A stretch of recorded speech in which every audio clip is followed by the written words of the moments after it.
Ընդհանրապես սխալ է, որ նորակոչիկը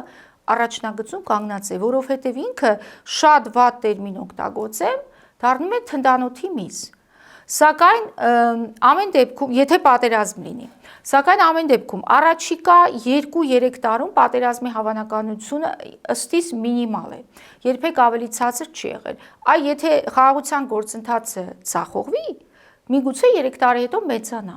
Հուսանք, որ չի ձախողվի, սակայն կոնկրետ առաջիկա 2 տարում Ալիևը դժվար թե այդքան հանդգնություն ունենա, որ նախագահ Տրամպի մոտ խաղաղության հանձնառություն այսպես տված լինելուց հետո վերցնի ու ռազմական ներխուժում։ Դա Ալիևը քաղաքականապես չի մարսի։ Հետևաբար սա երևի թե բավականին լավ այդպես հնարավորություն է մեր զինված ուժերին կենտրոնանալ իրական խորքային համակարգային ինստիտուցիոնալ բարեփոխումների վրա, որը չի նշանակում դիրքում կանգնել պահակ։